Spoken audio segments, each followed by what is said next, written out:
Welcome, everyone. We recorded this session, and a few parts were re-recorded due to program interruptions. I want to let everyone know that today is World Refill Day, a global movement focused on supporting reuse and decreasing the use of plastic and disposable packaging. So with that said, I want to encourage each of you to find one new refill or reuse option. Hopefully, coming out of tonight's discussion, you'll have many new ideas. And also, I want to ask you to use your voice to ask businesses, brands, and others to create more circular options. You can visit refill.org.uk for more ideas and inspiration. Philly Talks Trash is a joint effort between the Philadelphia Neighborhood Network and the Plastics Reduction Task Force of Weaver's Way Co-op. With the goal to support more sustainable options, tonight we're going to focus on how to reduce food waste at home. This fits squarely into the goals to reduce waste, replace our throwaway culture, and slow climate change. I think you'll see pretty quickly how this topic of food waste connects to so many of the other topics we've covered over the last few months. And if you've missed any of the previous sessions, please check out the recordings off of our Eventbrite page for Philly Talks Trash. We'll put a link in the chat. And lastly, if you did miss last month's session in particular, our group felt it was extremely powerful and an important topic that everyone should know more about. It focused on incineration in Chester, Pennsylvania. The fact that our waste from Philadelphia and the surrounding areas gets burned in low-income communities such as Chester is producing devastating effects for residents that live there. So we'd like to encourage you all to use your voice to demand change, to get involved with groups working to bring about change, and to decrease the amount of waste that we're putting out there to reduce our impact on these communities. So right now, I want to turn our attention to that last part about reducing waste, and in particular, reducing food waste, tonight's topic. I want to talk about why our group thought this topic was so important to discuss. For those that don't know, somewhere between 30 to 40% of the food produced in the US gets wasted. I don't know about you, but that blew my mind when I first heard that statistic. And a large part of this is the food we throw away at home. In Anne-Marie Bonneau's book, The Zero Waste Chef, it highlights how 8% of greenhouse gas emissions come from food waste. Compare this to the 2.5% from the aviation industry. I know that for me, I focus heavily on how much I fly. So realizing that food waste was more than that was huge to me. So we can all make a huge impact by focusing on this topic. Additionally, I want to mention that American households are throwing away somewhere between $1,300 to $1,800 worth of food every year. So we're just throwing these dollars in the trash when we toss our food. We can make an important impact on our wallets there when we make these changes. Tonight, we have an amazing group of speakers that will discuss how they approach food waste, both in their daily lives and in their businesses. We'll get some tips and tricks, and we look forward to taking questions that you have. So while the presentations are happening, please feel free to put your questions in the chat, and we'll go through them during the Q&A. So our first speaker tonight does not probably need too much of an introduction, since I'm guessing many of you here already know her. Anne-Marie Bonneau, also known as the Zero Waste Chef, has become a household name for those that are trying to reduce waste in their homes and in their lives. If you haven't yet read her book, The Zero Waste Chef, which is shown on the screen here, it is a must read. So for anyone that is interested in waste reduction, I recommend that you go out and grab a copy today. I personally was excited to read her book and found out that she came to this space in a similar way to my own journey, learning about plastic that wasn't being recycled and that was polluting our environment and harming our health. From that place, Anne-Marie and her daughter started on the journey to zero waste. And something else that she notes on her blog is that it was a pretty direct path from thinking about zero waste to talking about food waste and food preservation. So before I go any further, I will stop myself and let Anne-Marie tell you more. Anne-Marie? During COVID, around around 60 million Americans have faced food insecurity. So it's just kind of a crazy problem. But the good news is we eat the food. So I tell people, if you want to reduce your waste, tweak your shopping routine. Even if you're a hardcore minimalist and everything you own can fit into a backpack, you still have to eat. So start with food. Now, there's a fantastic place to shop near you. It's very economical and it's very close. And you will slash your food waste if you shop there first, and that is your refrigerator.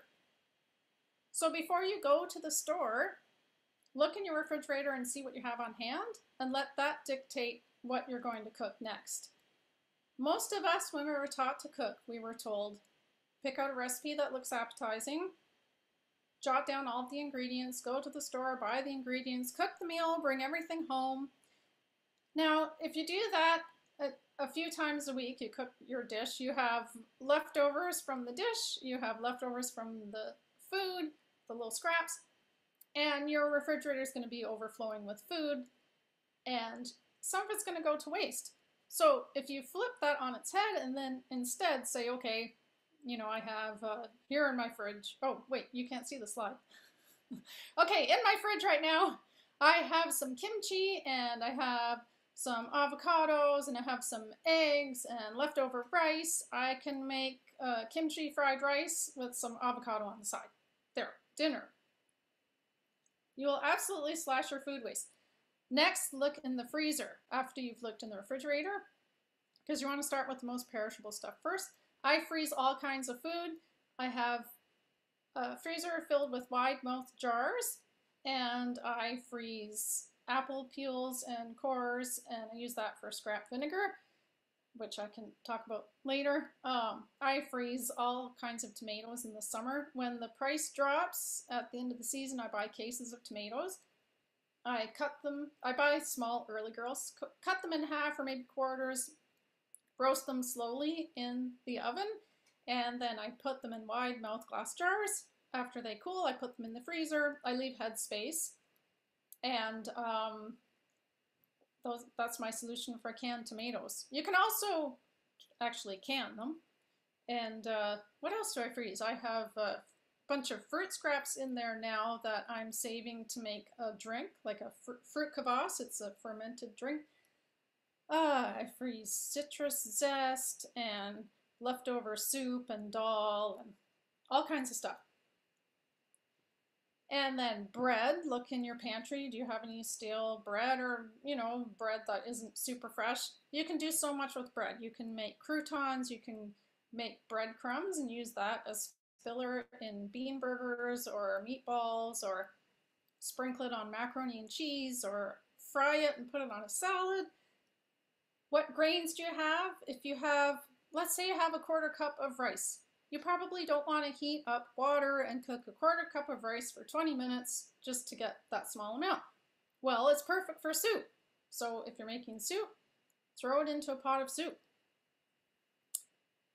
Okay, now after I have looked through my kitchen, oh, and I look in the garden too this time of year. I have a few things that I can pick. After I've done all of that, then if I need anything, I go to the farmer's market. First, we are completely spoiled here. Our farmers markets run year-round. And then I go to the bulk bins. And occasionally I'll go to the grocery store. So there is some unpackaged, quite a bit of unpackaged produce at the grocery store near me. Now, what do you buy? That's the next thing to tweak about your shopping routine. So this depends on what you found when you did your audit. What can you make with what is on hand? Do you need anything else to make it? Maybe you need an onion or you need some nuts or something. Plan 1 or 2 more meals. So this is meal planning light. If you like to break out the spreadsheet and plan a whole month of meals, do that. But leave a few spots for things that come up, like impromptu dinner out, or kids eating at their friends' houses or whatever. think about what you can do with leftover ingredients. So when I cook, I like to always think ahead. If I'm making that rice that I mentioned earlier, I like to make extra. So maybe I make a stir fry, make a bunch of rice, and then the next day I can have that kimchi fried rice that I mentioned. So you're not always starting from scratch because nobody has time to do that every night. And then you make your list and then you go shopping. We eat way more vegetables now than we used to. When I first went plastic free, so this is how it all started. You know, I wanted to kick the plastic. And after about 2 weeks of deciding I wasn't going to buy any more stuff packaged in plastic, or at least do my best, because it's hard to, you know, just cut it all overnight.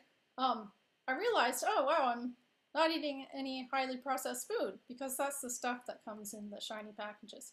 So I started to eat way more fresh vegetables, lots of fruit and vegetables.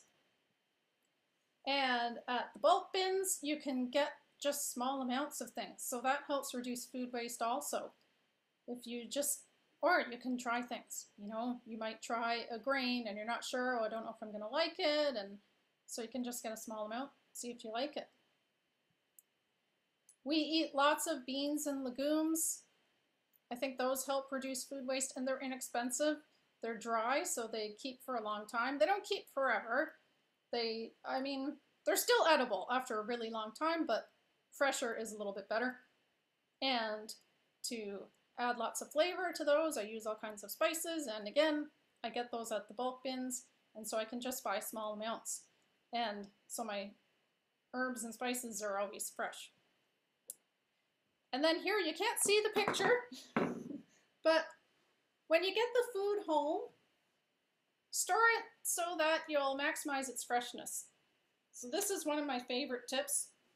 When I buy greens at the farmer's market, like kale or spinach or Swiss chard, immediately when I get it home, ideally, sometimes things happen, but usually when I get it home, I will cut it up into maybe kind of biggish bite-sized pieces. I wash it, and then I put it in a cloth produce bag, just a simple bag like this, and I take it outside and I twirl it in the air around my head, and that wicks off the water. I have flour grains in here. Anyway, pretend it's spinach. That wicks off the flour, and then I put the damp bag, the whole thing, in the crisper, and it stays fresh for a really long time. Because greens, they're so delicate, you get them home and you put them in the crisper and you pull them out 2 days later and they're all limp and sad looking. The way I cook reduces food waste. I cook really simple dishes. I don't cook anything elaborate. I think that between cooking shows and food blogs and cookbooks, and I try to keep my photos, you know, accessible.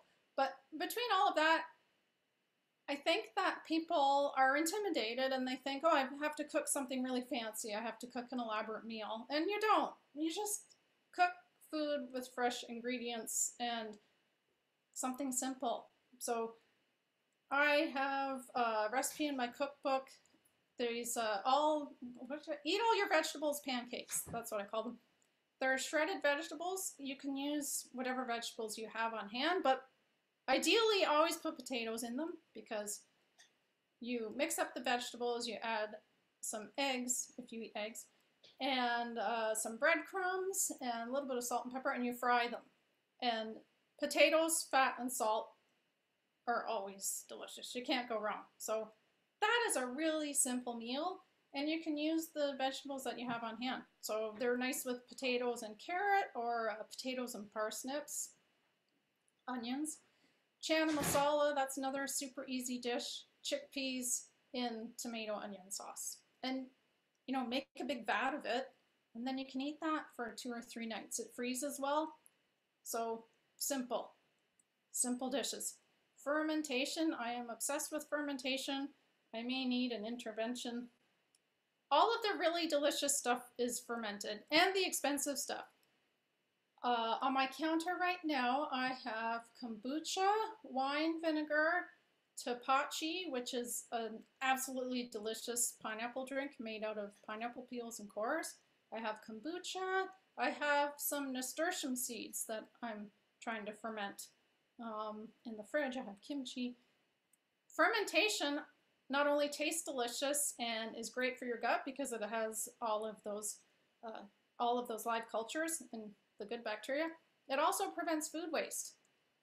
So if I go out and I buy a bunch of Napa cabbages for my kimchi and daikon radish, and I don't make kimchi or whatever I had planned for those cabbages, they'll rot, and best case scenario after that, they end up in compost. Now if I take those and I chop them up and I add salt to them and some spices and I pack that in a jar, wait a few days, I get absolutely delicious kimchi. Way less expensive than what you buy at the store too. Nothing wrong with buying it at the store though, but it is a lot less expensive to make it yourself. And preserved lemons, I make a lot of preserved lemons. I have a lemon tree. It's one of the reasons my sister says I'll never go back to Canada, because I can't have a lemon tree up there. The lemons, I have a jar of preserved lemons in the refrigerator right now from over a year ago, and they're still fine. So, prevents food waste. Sourdough, I bake all kinds of sourdough. I did this before the great sourdough reckoning of COVID. And the reason I started to do that was I baked bread since my older daughter was a baby. And I knew that there was a way to make it with wild yeast that you captured, and I didn't know how you did that. I thought, like, do you go out with a net and like try to capture it in the air? Anyway, I finally figured it out back in, I don't know. Well, my starter's 8 years old. Her name's Eleanor. She turned 8 this year. We had a little party. It was a sourdough starter workshop. So I did that because I wanted to eliminate the packaging and I wanted to buy one less thing at the grocery store. And then it turned out that, wow, the bread is really delicious and it's better than what I had baked before. And I've discovered that all along this journey. The food that I make that involves less waste tastes better. And that is one of my grain mills. I have two. My neighbor gave me her electric grain mill, which I love. It's so nice. When you grind up the whole grain, you get all of the nutrients that are in the kernel. Some of that is stripped out of the shelf-stable stuff, the store-bought stuff, to make it shelf-stable. So in the middle, that is some grain, and on the right is some flour. But if you want to reduce your food waste, you don't have to go all little red hen. So you don't have to buy the seed, to plant the wheat, to grow the grain, to harvest it, to grind it up, to make the flour, to bake the bread. You can just buy bread. Freestyle cooking, so that's what I call that method of cooking where you kind of know a few basic recipes and then you just adapt them. So roasted vegetables are a great way to cut down on food waste. If you have a pile of vegetables and you think, oh, there's no way we're going to eat all of these, then cut them up into bite-sized pieces, toss them in olive oil, a little bit of salt, add some smashed garlic if you like, depending on the vegetable, and maybe some fresh rosemary. I use different trays for each variety of vegetable because they roast at different times.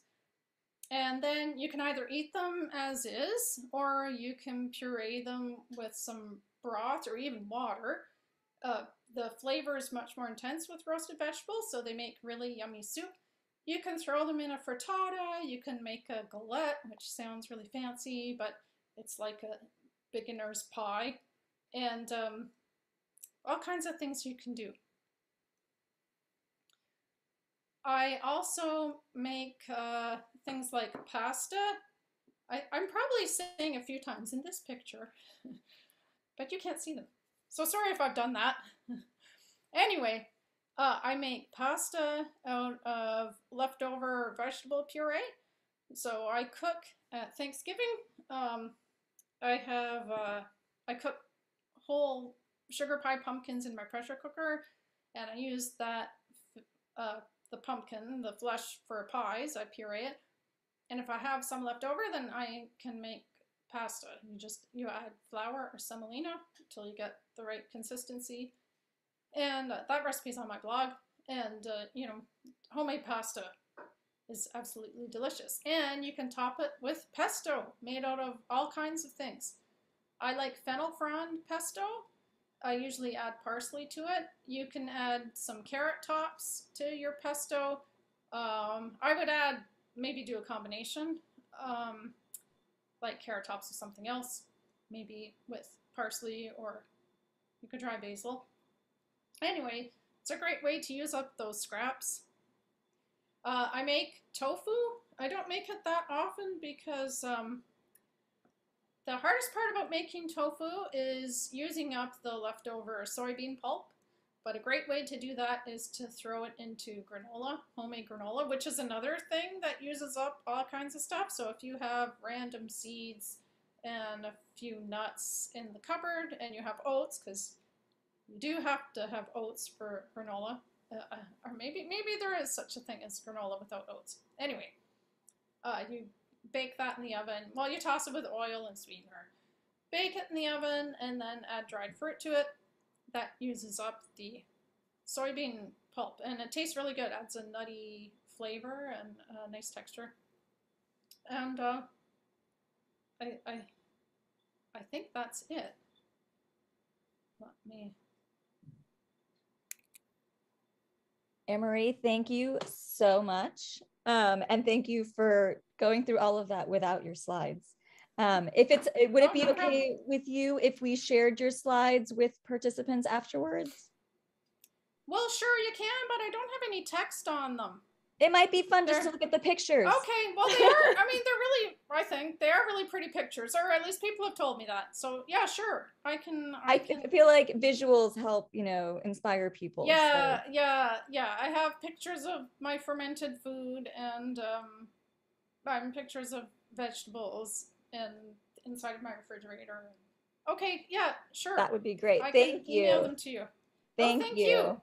I'll mute myself. Yes, no, and I will ask you more questions about fermentation later, because it's okay, great. It's the one place I have not dared to go, so we'll get back to that. Yeah.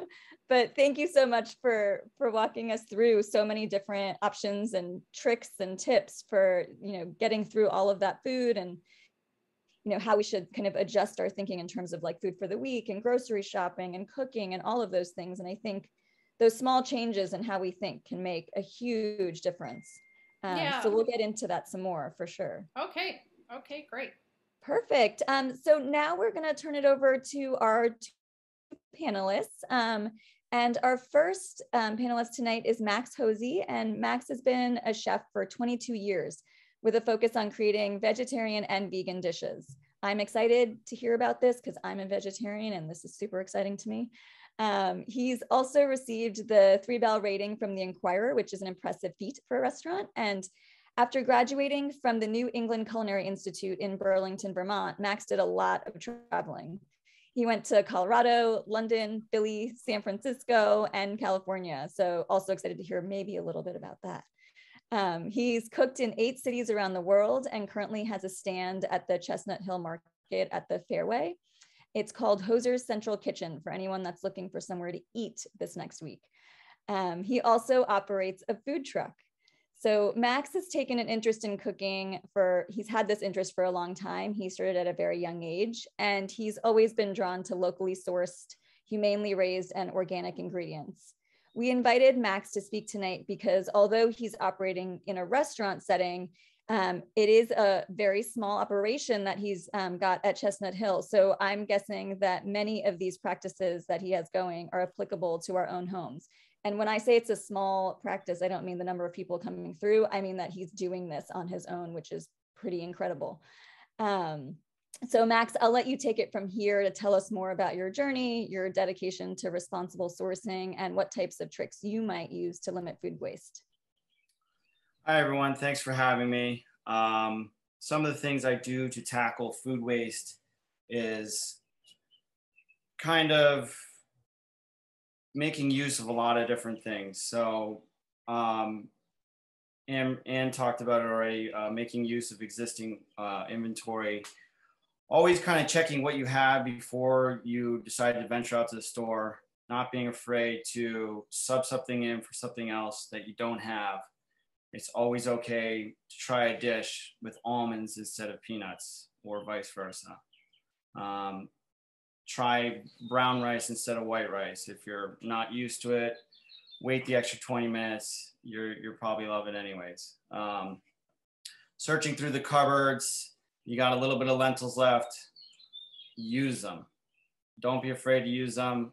Put them in somewhere where you don't think they would fit, and then make a note of it either mentally or however you do your cooking at home. Make a note of it, whether you liked it or didn't like it. Sometimes you can stumble upon something really magnificent just on accident. One of my favorite dishes that I cook is tahini turnips.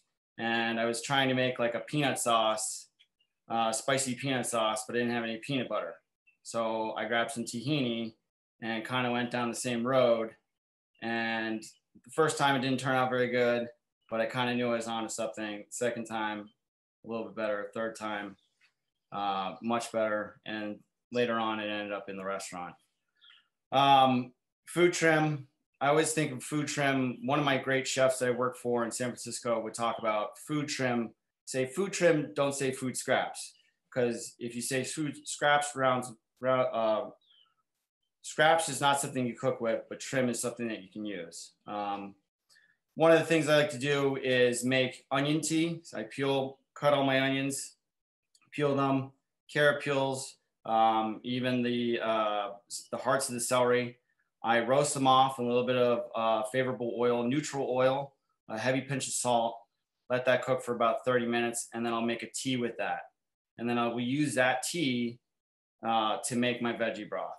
And that's one way, instead of just discarding that stuff, I can use some of that leftover trim to kind of make a base. Instead of just using straight water, I use that tea for my food scraps. Less is more. If you can go out to the store and get less, and then, especially if you live somewhere locally where you could walk or ride a bike, I hate to say it, but going to the store more often can be probably better. Getting less, having less in your fridge. People don't realize too that, the more stuff that's in your fridge, the more stuff that's in your freezer, the harder it is it's going to be working to work. So you're going to be using more energy, having an overloaded freezer, overloaded fridge. So the less that you can pack that in there, the better off you are. Keeping your coils clean on your fridge, believe it or not, and on your freezer. In the back, all you have to do is wipe it down with a towel, get all that stuff off there, and the fridge should run better. But keeping the door closed, it's a hot day, make sure that people aren't just standing with the doors open. You want all that stuff staying nice and cool. That is a good way to make sure that nothing is getting wasted. Making jams. One of my favorite things to do is have little deli containers of fruit that's about to go out. Believe it or not, as time goes by, like a strawberry that's kind of getting a little wilted or something like that is actually lost a lot of its moisture. So there's a lot of flavor that's left in it. So if you take whatever's left of your strawberries before you toss them out and actually stick them in the freezer, you could use those in smoothies, or you could set aside enough to make a jam. We already talked about kind of some of the stocks you can make with some of your leftovers. I talked about my veggie stock. You can pickle a lot of things and not the normalest things you could pickle either. So horseradish is a great one. Super easy to make at home. You grate horseradish, salt, sugar, vinegar, water, done. Super easy. You don't need to do that. You can grow that in Pennsylvania. It grows very well here. Making use of a dehydrator. You don't have to have a dehydrator. You could use what you have. You can use your oven. It's fall time. It's getting a little bit cold out. You have a load of peppers coming out of the garden. You take those peppers, stick them in your oven, put it on low, and dehydrate them. It might take a couple days, but you're gonna have your heat on anyways, so you can kind of do it that way. I still have peppers from 2 years ago that I'm using in my restaurant every day. Small Orboil chilies that I use in a lot of my sauces and stuff like that. You can make hot sauce with lots of peppers. You can make ketchup with leftover tomatoes, and obviously you can can all that stuff. There are odd items in the garden that you might not think to cook with. I just made a rose jelly for my tasting menu with the roses that were in my garden. I use sunchokes out of my garden, which is this beautiful flowering plant. It has these beautiful little tubers on the bottom. You can use them just like a potato. And you can use those anytime in the winter. So it's wintertime, there's nothing to cook with. You can use sunchokes out of the garden. A lot of the things that you can, actually a lot of your tubers, if you can leave them in the garden when it's cold out, the plant will die off, but it is one of the best ways to store it without having to actually bring it inside, sticking in the fridge and dealing with it. You can leave carrots in the garden. You can leave potatoes in the garden.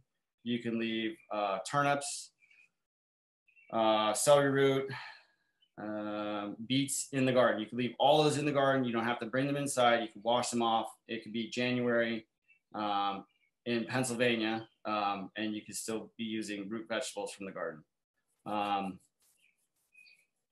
Grow lots of stuff. You can grow lots of stuff, but you can also make use of your food scraps in other ways in your garden. First way was a simple way is scallions. You cut the bud of the scallion and you have a little bit left. And it looks kind of like just the bud of the scallion. You could take that, put it back in the garden, water it, and it will grow again. Once I get my scallions going, I stop buying scallions for pretty much the whole summer. Garlic is the same way. I bought garlic 4 years ago and haven't purchased it again for my home. Now, for my restaurants, it's a little bit different. I do take some of my personal garlic from my home into the restaurant just for my tasting menu.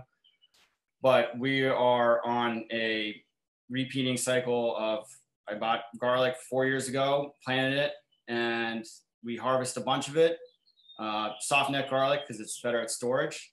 Harvest it, hold on to it, and then just keep using it. And you just put it in a favorable spot, basement preferably, but anywhere cool and dark, and it should hold on at least until you have to grow garlic again. And then you plant it in the garden in October, and it does its thing through the winter.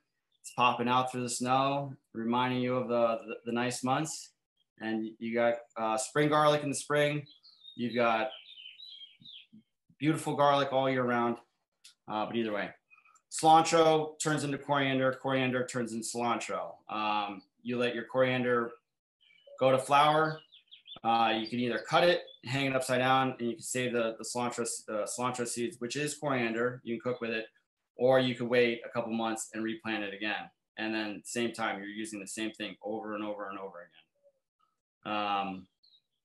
When it comes to gardening in your garden, one of the other things I want to talk about is if you don't like going to the garden store and getting bags of compost, bags of topsoil, one of the things you can do is check with your township. I happen to live in Abington Township, and I get truckloads of compost from the township. Before, I've rented a U-Haul truck in the past, $40 a day, head over to the township building, get a load of compost, throw it in the garden, do all that stuff. Year after year, we just do, it's $2.50 a load. So they'll take a scoop and they'll dump into your dump truck or into your truck, $2.50 for a scoop of compost. You are picking out a lot of plastic and other stuff from the township. But I use this to amend my soil.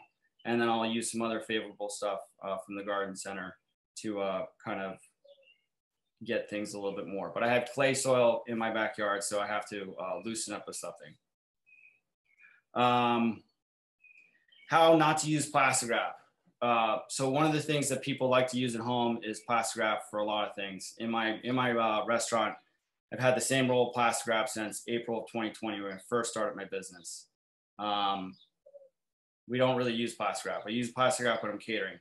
But for the most part, if you can find a container and put it in a container, it's usually just as fine as it being wrapped in that awful stuff, which has made of awful things. For example, for probably about 10 years, it sounds weird, but I put my cheese, I get my cheese, I take it out of the wrapper when I get it, I put it in a jar, put a lid on it, and it's fine. People think I'm crazy when they go into my house and they see a jar of cheese in my fridge. It sounds weird, but it never needs to go in plastic wrap. I could reuse the jar over and over again. Not a big deal. There are so many other things where you can just do the same thing. Obviously, filtering water, if you can see it over here, is my Berkey. Filtered water is a good way to save on waste. We cook with it, we drink it, do all that stuff. Take containers with you. I know it's kind of a 101 thing, but it's worth mentioning. The power of buying. When you go to the grocery store, you have options. And when you're standing there, and if something's a little bit more expensive and it comes in glass and the cheaper thing comes in plastic, you got to buy the thing in glass. Like we all know enough to go around this stuff, and that's kind of what it takes. We have the ability to make choices every day with our actions through our wallet. And that's what people care about most. Last but not least is kind of a little bit of offense. If you can imagine an acre of land, it takes one cow. All right, I'm going to do the math real quick. One cow on 1 acre of land, 2 years. So it takes 2 years of one cow on 1 acre of land to grow one cow. So here's the math. It is approximately 1,000 pounds. One cow weighs about 1,000 pounds. The butcher yield on one cow is about 43%. So if you take 1,000, 43%, that's 430 pounds over 2 years. Divide that down, you get 215 pounds of usable meat after 2 years or 1 year on 1 acre of land. Now Google how much food you can grow on 1 acre of land when it's not beef or even other animals. You'll find that you can grow about 2,200 pounds of carrots. And it all depends on where you live. So like here in southeastern Pennsylvania, you can grow radishes about every month. You might lose a month during summer because it gets too hot in the bowl, but you can get creative and you can plant pole beans. So yeah, choices that you make at the store, what you buy can affect your food waste. And that's all I got. Max, thank you so much. I feel like, okay, between these two presentations, I've decided I have to go back and rewatch the recording myself because I need to take notes. There were tons of great tips and advice in there and things that I had no idea about. So I appreciate all of that. And hopefully everyone on here learned a lot. And we'll circle back to specifics in just a bit, but thank you for going through all of that. So our final speaker and panelist today is Colleen. Is it Falicki? Am I saying it right, Colleen? Falicki. Falicki. Sorry about that. It's okay. Should have asked you before. Colleen Falicki grew up in King of Prussia and spent the beginning of her career in marketing and sales and as a realtor. After having kids, Colleen became more and more focused on leaving the world a better place for her children and future generations. I'm guessing that a lot of people on this call that are parents can relate to this sentiment. I know I can. And so Colleen began composting and choosing foods and products in a very intentional way to have a positive impact. And then in 2017, she decided to found Back to Earth Composting Crew. This company, located in suburban PA, is focused on keeping food waste out of landfills and getting it back into the soil, where it can add nutrients and keep growing more food. Back to Earth does residential and business composting, curbside composting pickup, as well as compost education, which I would love to hear more about. Colleen would also, we'd love to hear more about your business, interest in this area, and if you will have any tips and tricks to share with the group. Yes, thank you. Thanks so much for having me today. You were talking about Kim taking notes. I have 2 pages of notes. from Anne Marie and Max. So thank you so much. I got so much out of their presentations. I did have a PowerPoint, and I'm just not going to use that today. I'm going to kind of go off my PowerPoint, but we'll speak. So I did start back to earth because of my my children. It had been something that growing up, you know, my grandparents had gardens. My grandmother actually used to put food waste in a bag next to her kitchen sink, and then would dig a hole. And some of you can probably maybe still do this or relate to this. She would put the food scraps in the hole in different areas in her garden. So that was her way of composting. You know, I enjoyed that. And also, you know, when recycling, I was a kid when we started recycling, and I was the one in our family that was really, you know, on board with it and got everyone in line to make sure that we were putting the stuff in the right containers.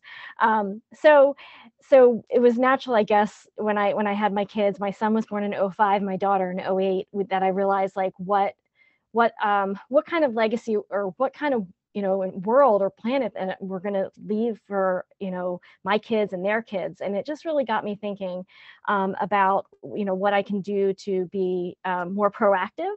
And so we started composting naturally in our backyard. I really didn't do a good job of it.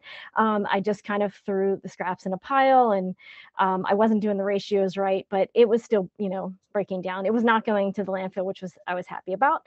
And also started shopping at the farmers markets, and my, you know, my kids in tow, and we would, you know, talk to the farmer and pick our fruits and vegetables that we wanted to eat, and my kids had a say in that.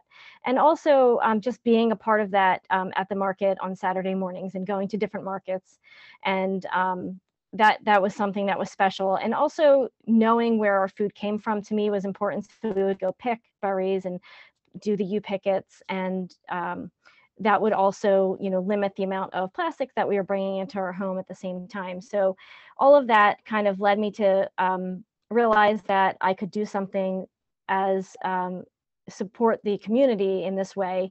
And what I came down to is, like, I really would like to help people learn how to compost, or compost through a service. So we do curbside compost pickup and in the suburban Philadelphia area. And I started with me in a small SUV and some buckets. And we now do 7 residential curbside routes. We also work with businesses. And we also have collection sites at farmers markets. And we do a lot of compost education. And in that realm, we do a lot of workshops on backyard composting. So kind of coming from the compost angle, I know Max and Anne-Marie spoke, you know, about ways in your home to keep, you know, the food from going to the compost and to the landfill. And so I'll speak a little bit about, like, why you should compost if you do have that waste, right? So say you have the waste in your kitchen after you've done your best to, you know, freeze it, use it in your soups, use it for different recipes, which I can't wait to try. Then you can go ahead and put it in the compost pile to, again, regenerate, to add nutrients to the soil, to go ahead and grow more food for the next year. And because every year we throw 167 million tons of garbage into landfills and incinerators in the United States. And a lot of that, you know, 40 to 50% of that is compostable material. So it is imperative that we keep this out of the landfills. It's just where there's no more room in landfills. It creates methane gas. It's just not the way to go. And when we have an alternative that we can all, you know, take part in. So, you know, if you compost, you're also going to, if you have a garden, you'll keep compost at home, reuse the compost in your garden. That way you don't have to use chemical fertilizers. You're not relying on pesticides. The nutrients are actually in the soil and they're not washed away by rain. And speaking of water, it's going to absorb more water. So if you use compost in your garden with your soil, you'll actually be using less resources. So it absorbs more water, and therefore you're going to be using, less water to water your garden. It just adds so much nutrients. Think about it like you're feeding yourself all of these great nutrient dense foods.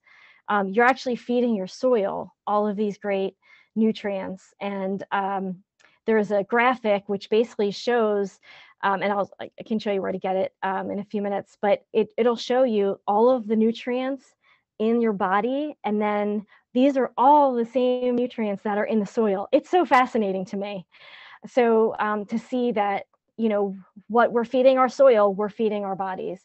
So adding it to, instead of sending it to the landfill, we are feeding our soil and our bodies. And healthier soil equals healthier planet equals healthier people. So when it goes to the landfill, again, we're breaking down, create methane gas as 25 times as potent as carbon dioxide and trapping heat in the atmosphere. And we're trying to reverse that and reduce our environmental impact. And composting is the way to go. It is, if you haven't composted, like what is compost? What am I talking about? It's like earthy. It smells. It should smell good. It's basically aerobic decomposition of organic materials by microorganisms. So the microorganisms are doing the work. So when you say like hot compost, it's the microorganisms that are heating up, that are breaking down the food waste and creating this compost. It transfers raw materials like leaves, grass clippings, garden trimmings, food scraps, animal manure into this earthy smelling soil conditioner, which is teeming with life. And that's what we're looking for, to regenerate the soil around our planet. Really, it protects the climate. If you think about it in terms of when converted into compost and applied to the land, compost sequesters carbon. It's amazing. It's something that we can all kind of take part in. And there's a movie called Kiss the Ground.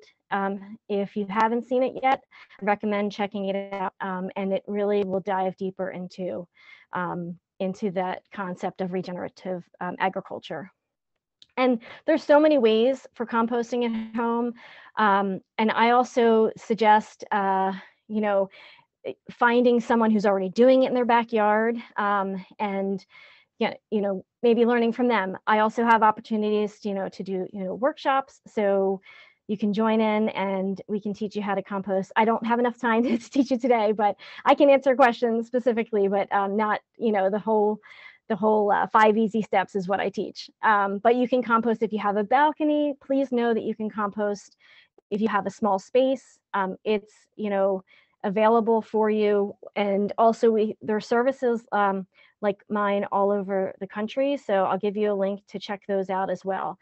So if you've been saving your food scraps, and some folks save banana peels and and water and use that to water their plants, or also, if you're cooking pasta, you can save the water and let it cool and then use it for plants. I often will have water.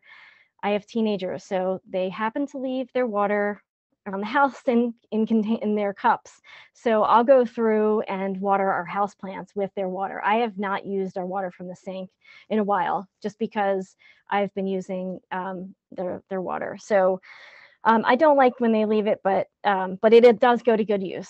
So I have some pro tips on if you decide to compost, if you compost in your yard, if you compost on your balcony, if you do composting inside with worm composting, some tips in the kitchen that you can cut down on to make it easier to set yourself up for success, and just cut down on smells and things like that.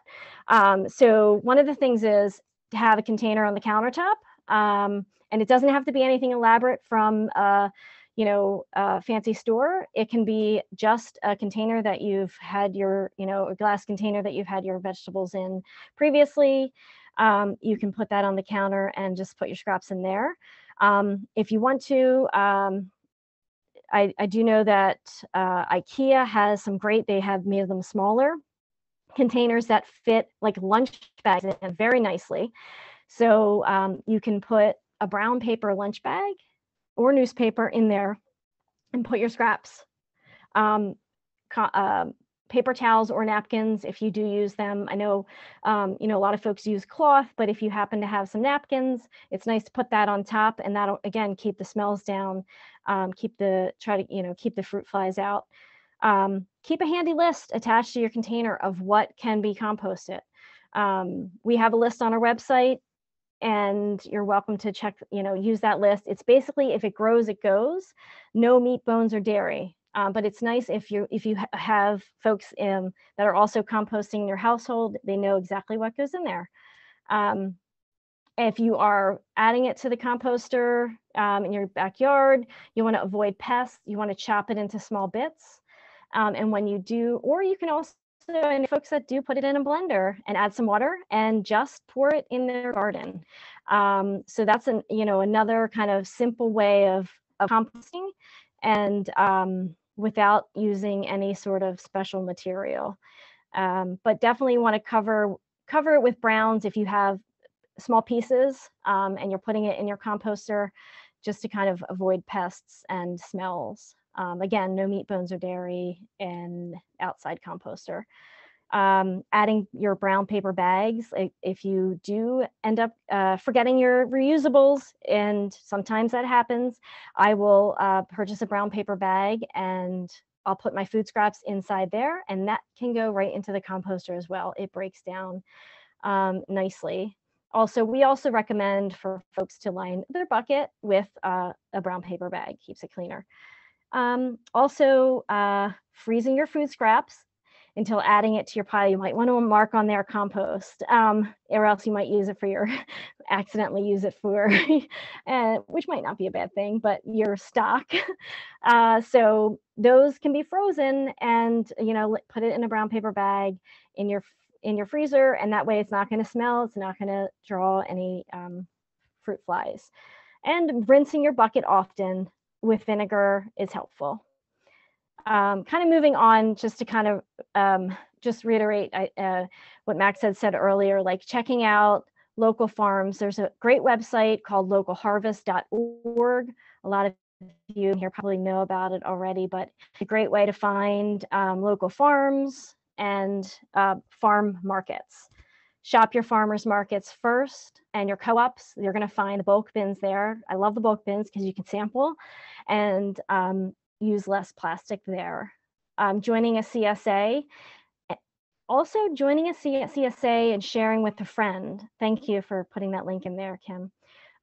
Sharing it with a friend or family member is a great way to use fresh fruits and vegetables from a local farm, and support local. And a lot of times they give you recipes that you can use. So you might not know how to use the leeks or whatever is coming in there that you're not used to. And, check out, Anne Marie, she has some great recipes. I follow her on like using those types of items in your CSA shares.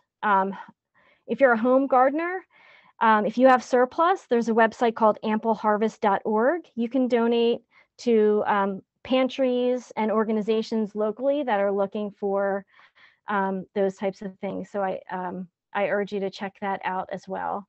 And also, I just I had some things on the slide, but I love this quote from Helen Keller: "Alone we can do so little, together we can do so much." And I think that just really summarizes a lot of just everyone who's on the call today. I have some resources, and what I can actually do is, if it's okay, is like copy and paste them and put them in the chat. They're just some links on composting around the country and availability for to do like worm composting, bokashi, and then a great children's book. And I just think I did that wrong. Let me see if I can copy and paste here. That sounds great. Go Thank you here. so much, Colleen. No, that was it. You have some great links, and I'll try to post it here in a few minutes. But That sounds great. thank you. Thanks for having me. And I'm just going to reiterate, we have a current drip in one of our bathtubs. And so I just like have a bucket in there at all times to water every plant around the house. I'm like, I can't just let it go to waste. Absolutely. Make it work for sure. Yes. And I don't know, I guess before I jump to the formal Q&A, I wanted to ask if you've also heard of Share Waste and if that's something that we might tell folks about as well, which is as people start to travel some more and maybe aren't at home to do their composting, Share Waste is a great site. When I go away for like a week or more, I tend to bring my compost bucket with me. And then at the end of that week, I will find someone in the area that I'm staying in. So right now I've got someone in North Carolina that's willing to accept my compost at the end of the week, or my food scraps rather, to turn it into compost. That's so wonderful. Backyard. That's a great app. That's a great website to use to find someone locally. If you don't want to haul it back home. I mean, yes, exactly. Who wants to put that in the car? Yeah. Some people do, but. And if you want more food scraps, I have 3 people coming now with their food scraps through Share Waste. Oh, that's fantastic. Great. Yeah. Are you wonderful. A drop-off site, Anne-Marie? Yeah. Oh, that's great. Yeah, I put my husband's name on there though, because that makes sense. I don't want. I don't know. I'm a little bit paranoid, but because we have a new law in California went into effect in January, and people have to separate their food scraps. And I had been on Share Waste for a while, but now I actually get people sending me messages. So anyway, I just wanted to jump in and say that about Share Waste. No, that's fantastic. That's fantastic. Yeah, it's definitely a great tool. Excellent. So we've gotten a few questions from the audience, and I'm definitely going to encourage others, if they have questions, feel free to put them in the chat and we'll go through them. I guess before, I wanted to just ask a question. You all have kind of put out a ton of information today, and I'm excited to go back and look at all of it and to jump in. I know that sometimes when we hear all of this stuff, it can feel really overwhelming and like, I'm just going to, turn it off and I don't know where to start. And so I wanted to ask each of you, like, are there like a couple things that like when you started that, looking into all of this that you found were easier than you thought they would be, or that were more impactful than you thought? Like, are there recommendations on maybe like where someone might start down this journey of trying to reduce food waste? And I don't know, Anne-Marie, if you want to start. Well, I mentioned it in my talk, just cook with what you have on hand. So that means being less picky. So, let the contents of your refrigerator dictate what you're going to eat. I mean, you will absolutely slash food waste. And then it kind of becomes like a game. And like Max was saying, you make really delicious discoveries because you put things together that you may not have thought of before. And then all of a sudden you have your new favorite recipe. So I think that's a really huge one for me anyway. Yeah. No, that's super helpful. And I will say, like, personally, I think that's definitely helped us. And it helps because like making a grocery list every week is really exhausting. And so it's nice when you're like, well, I guess I have to make something with that because, it's in the fridge. And so it kind of starts the process, which I think to me is helpful. Yeah. So I'd rather something help me out there. Yeah. Like if it's going to go bad, why not use it? Use it before, just kind of check and see what's going to go bad next. Exactly. Colleen, did you want to add anything there? I was thinking about like, as far as like, I know like a lot of people think like, oh, I have to compost and how do I get started? I think like start small, just do your apple cores and your banana peels to start with, right? Get your leaves or shredded paper and start doing that. And then just kind of go from there. Don't try to do all of your food waste right away, because I think it might be a little bit overwhelming.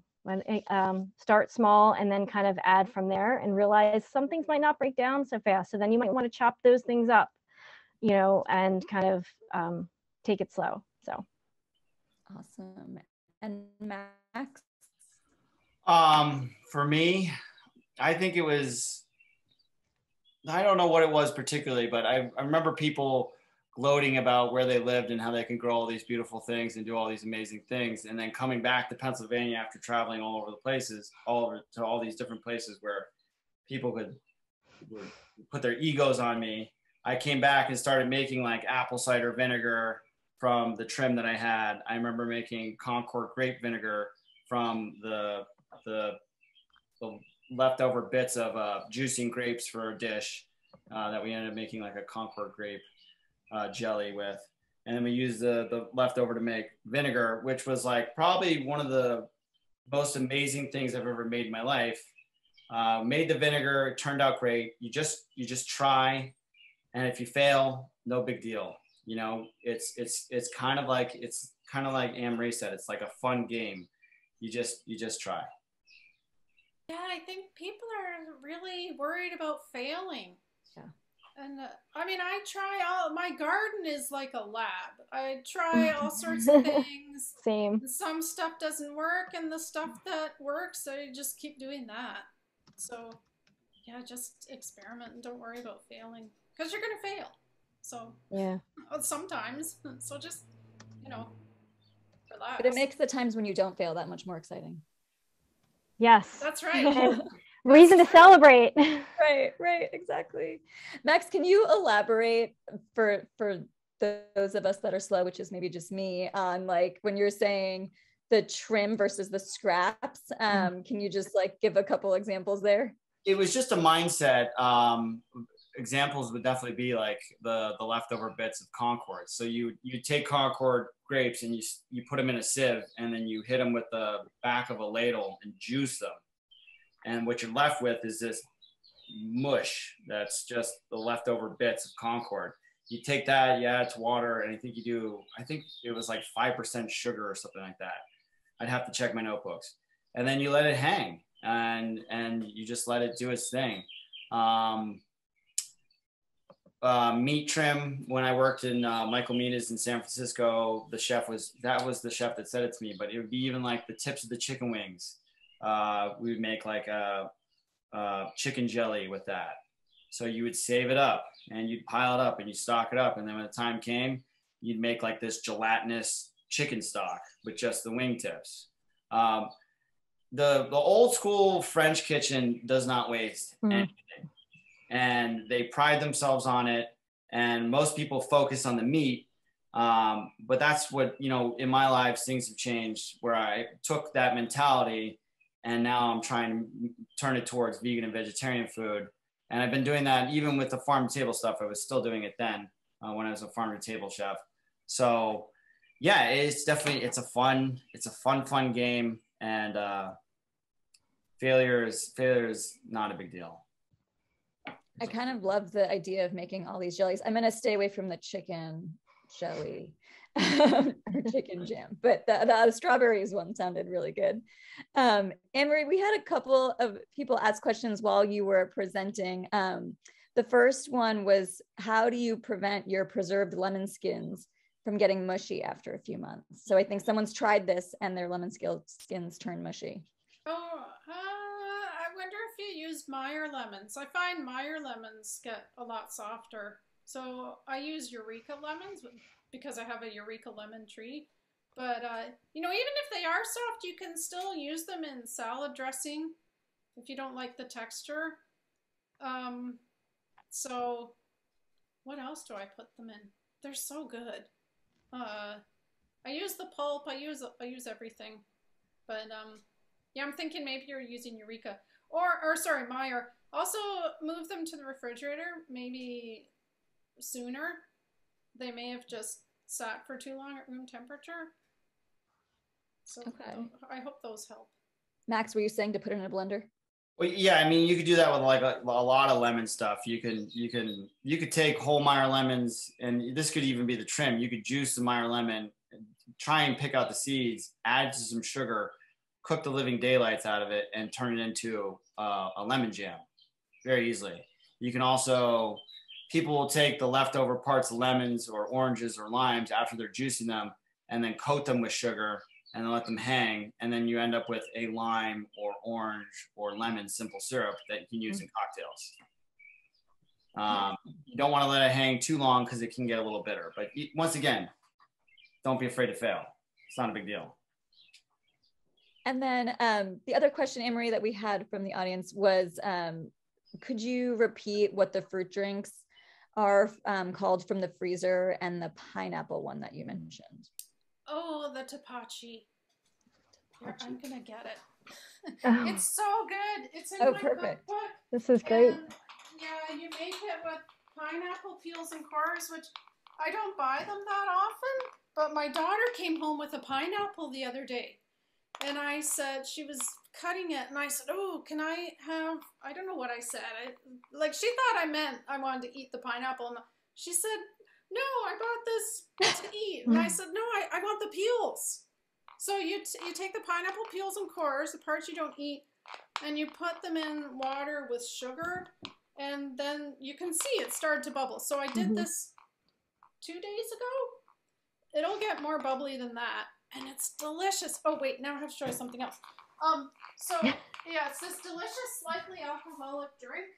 And when you're done, you can make a second batch of it. So the second batch I make more concentrated because I've already used some of the pineapple essence. Drink that, and it's really bubbly. It's made out of, stuff you would ordinarily just compost. Then I make a third batch, and I let that go, and it ferments, it becomes alcoholic, and then I let it go into vinegar. And so last year when I did that, I got a mother of vinegar forming on top. And that happens in my apple scrap vinegar, which I make. I love the word trim, by the way, Max. I wrote a note, like all caps, food trim, instead of scraps, because it's all food. So anyway, so I often get a mother of vinegar forming on my apple scrap vinegar, but it's just kind of a weak little thing. But on this last year, I got this big, thick, there's a picture on my blog, anyway, 2 or 3 millimeters thick. It looks like a SCOBY. And I took that off, and at the same time, my older daughter came home and she brought a bottle of white wine, and she opened it, she drank a little bit, and then I put it in the fridge and we didn't finish it. And she came home a month later and she said, oh, you didn't drink that wine, it's going to be terrible now. And, you wasted it. And I said, well, I have this mother of vinegar, so I'm going to make vinegar. So I've been making my own wine vinegar. This is red wine vinegar. It's fabulous. All you do, it's on my blog, you add some water and then you put the mother of vinegar in. Now, if you don't have a mother of vinegar sitting around, and I can't guarantee that you'll get one if you make the tapachi, but you might. Anyway, if you don't have one, you can throw in some Bragg's apple cider vinegar with the live mother, and that should turn your wine into vinegar, and you don't have to use expensive wine. And leftover wine does happen. When I post that on Instagram, there's always someone who says, what is this leftover wine of which you speak? But it does happen, and you can turn it into, and I've made vinegar with craft beer, and it's so good. And I mean, it all started from just food waste, and it's cheaper too. I mean, I think what's really great, listening to all three of you is, I know that a lot of people get really overwhelmed by the thought of all of this, but you all seem to be having a great time. Yeah. I think hopefully people can take that from this, because it's just experimenting and having fun and trying out new things. So thank you for bringing that to the conversation. Colleen, we had a quick question about what you can compost. Someone said that right now they're not putting citrus peels in their compost, but should they? So that's a good question. And depending on how you're composting, because I know worms, and I don't do worm composting, but I don't think they like citrus. So if you're doing worm composting, stay away from that. But if you're composting in like an open style compost in your backyard, or if you have a tumbler, you can, just not in large amounts. You can use a little bit, and I would say like chop it up as much as you can. And some people say they don't put it in at all, that or onions. So I have, and I just don't, like, I'm just not going to dump like a whole container of lemons, but if I had one or two, I would put it in my food processor and then put it in there. So that way they're already kind of broken down. Yeah. Very helpful. Thank you. And am I right? This was something that I was talking about recently, that you mentioned the paper towels, like, to put those in there. Am I right? During allergy season, as we're in, you can also throw your tissues in there.